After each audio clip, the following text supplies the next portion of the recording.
Alors, de notre point de vue, donc celui qui est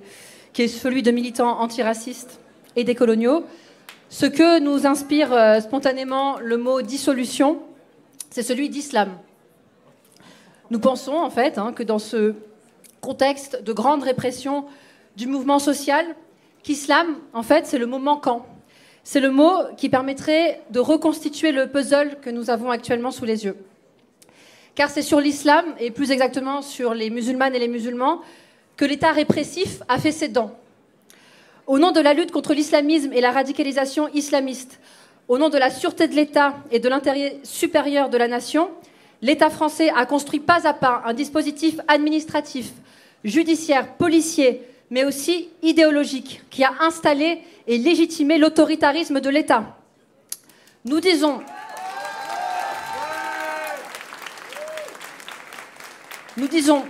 que la loi contre le séparatisme, promulguée le 24 août 2021, a institutionnalisé l'islamophobie comme système de gouvernance. Depuis, il est désormais possible de dissoudre n'importe quelle association musulmane jugée suspecte, de fermer des mosquées sur la base de rien, d'expulser des imams insoumis au ministère de l'Intérieur, de mener des perquisitions dans des milliers de foyers musulmans, de ficher S et d'assigner à résidence des musulmans pour des raisons purement idéologiques et politiques.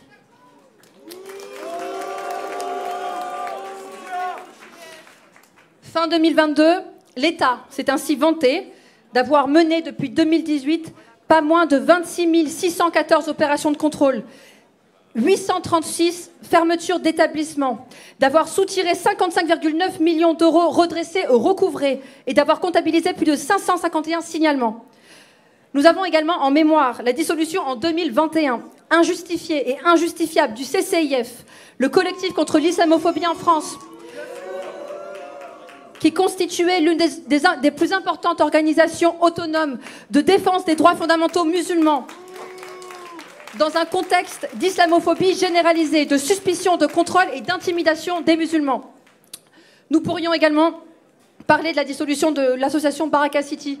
association humanitaire musulmane en 2020, et de l'association Nawa, des éditions Nawa Éditions, également dissoute en Conseil des ministres la même année.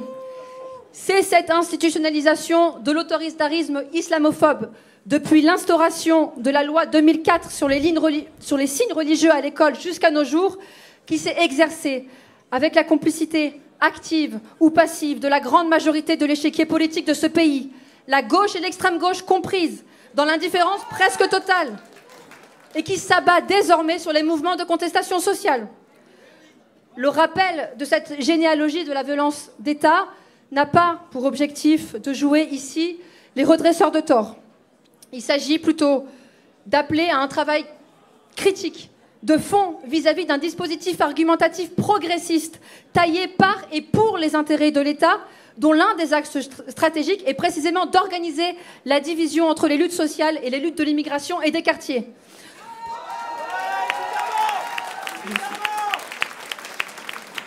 Ce que cela signifie, c'est qu'il faut en finir avec le pacte étatique racial, en finir avec cette arnaque de lutte contre la radicalisation,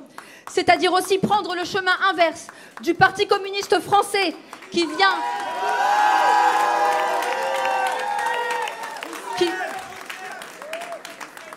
à son dernier congrès de rejeter encore une fois le terme islamophobie sous prétexte que ce dernier ouvrirait des problèmes, alors qu'il est le mot choisi par les luttes antiracistes pour désigner la mutation contemporaine du racisme anti-arabe.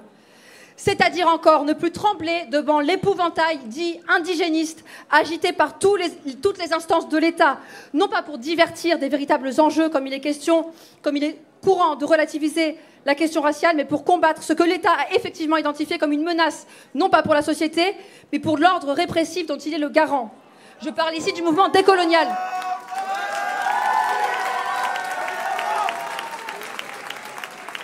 Il n'est jamais trop tard. De nouvelles lois racistes sont déjà en préparation, comme la loi sur l'immigration, à laquelle il conviendra de s'opposer en bloc, non pas par charité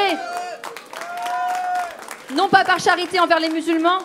mais par lucidité politique. Aucune révolution ne se fera sans le concours des musulmans et des habitants des quartiers qui forment rappelons-le ici, pour la majeure partie, le bas du panier du prolétariat français.